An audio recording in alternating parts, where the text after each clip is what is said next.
Então, assim, eu venho dessa época, né? Pegar quadro de Caloi 10 e alterar os tubos para poder passar um pneu balão na roda traseira, encurtava um pouquinho o quadro também para poder usar no mountain bike.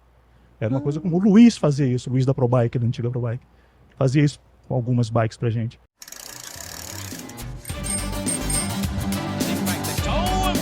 Beloki's gone down. Armstrong's off the road as well. Armstrong complete control there. He's into the field, but what a great bike rider. He's got across. This is unbelievable.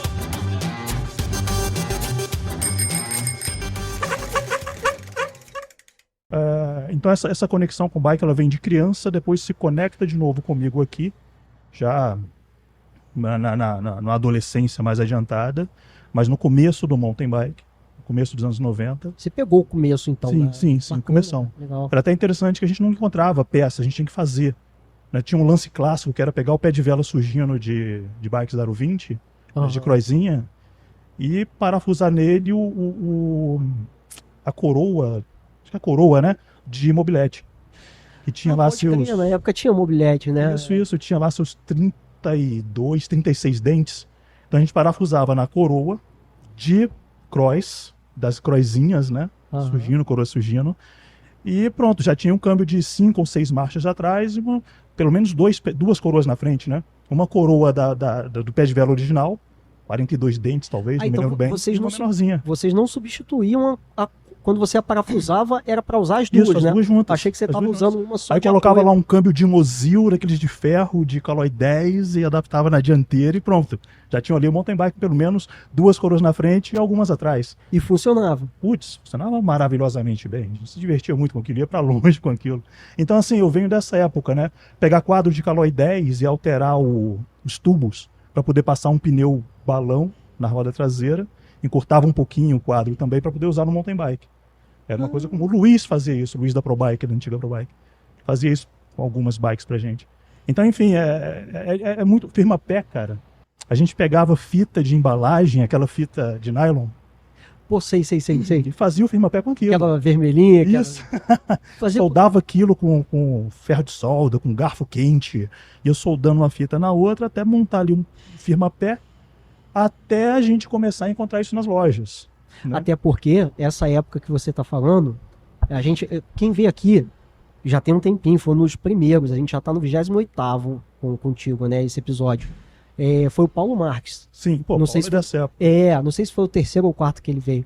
E aí a gente estava conversando, era uma época que na verdade, o Paulo é anterior a isso, tinha um pessoal da estrada que muito antes disso, nos anos 70 e 80, já fazia uma coisa acontecer aqui na Serra. E ele, pelo que ele contou, ele veio do triatlon para o ciclismo, né?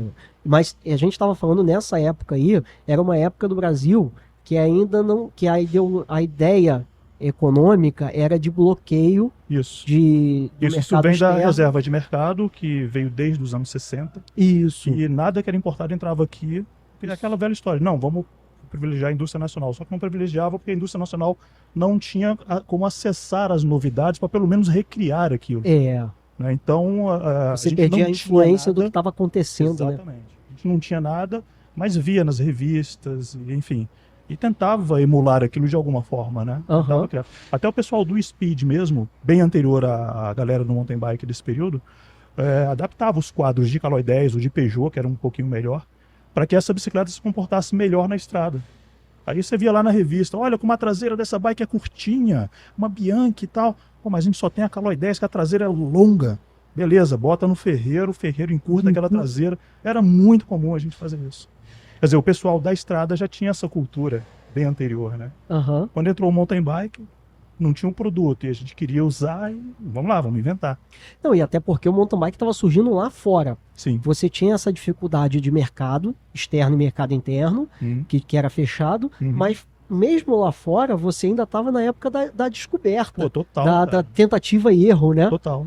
Tem até uma coisa curiosa, né? Aquele lance do aro 27,5 e 27. O 27,5 veio antes. E depois, numa experiência do Dave Murray, se não me engano, que ele pega um aro de 27,5 e encurta ele, e dali surge o de 26. E o 26 passa a ser o padrão.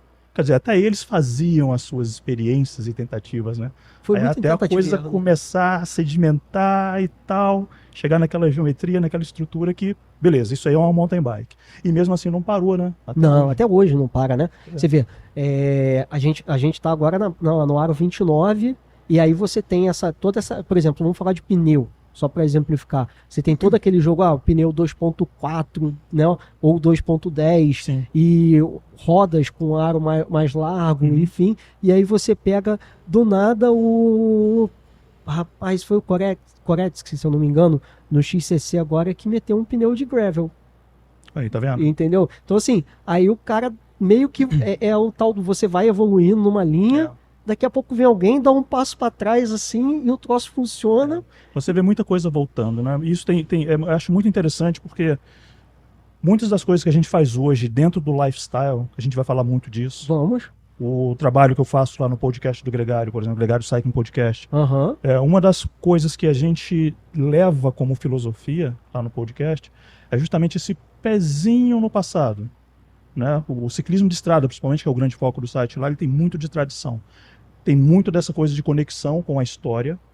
E quando você começa a jogar isso para as outras modalidades, pô, até o BMX, cara. Hoje o BMX, o Supercross, você vê as rampas de largada, é uma coisa absurda. Os caras já saem de quase 20 metros de altura naquele decidão, rampas enormes. Até eles têm história, né?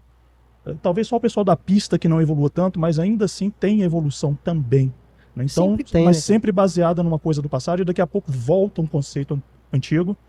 E, pô, mas isso não funcionava. Mas agora tem outra tecnologia, outra geometria, outra estrutura, outro material. Aí passa a funcionar e, assim, a coisa é mutante, né? Até que vem alguém e tenta um negócio diferente, né? E aquilo dá um resultado. Sim. E aí todo mundo olha e fala assim, opa, E muitas vezes tem até uma conexão forte mesmo com o passado. Não, isso aqui já foi inventado lá em 1962, o cara usou e tal, e foi esquecido no tempo. Nada se cria, né? Tudo se Tudo se transforma. Tudo se copia e se transforma, né? Mas é verdade. Você vai pegar um conceito lá de trás, que aquele conceito na época não funcionava, mas hoje você tem uma tecnologia não só de geometria, que mudou tudo, mas também de materiais, de construção, que você fala assim, pô... Cara, é muito legal falar disso. A gente vai chegar nesse momento, porque a gente vai falar de arte hoje. Isso. E vocês vão ver mais pra frente que essa coisa do passado e futuro, como tá conectado também com o assunto que eu trouxe aqui pra gente. Uhum. Os desenhos que eu vou mostrar aqui pra vocês e tal, e como aquela coisa toda funciona. Que esse é o grande ponto aqui da live, né? Uhum. Então vocês vão ver como essa coisa do passado e do futuro tá ali, ó. Cara, é impressionante. Um não vive sem o outro, sabe? Não vive. Um existe porque o outro existiu, ou um existiu já preparando um terreno. Aquela história, olha, estou aqui porque eu subi no ombro de gigantes, sabe? O Lano pode falar isso. Olha, eu cheguei nesse ponto porque me apoiei no ombro de gigantes. É assim que a coisa funciona.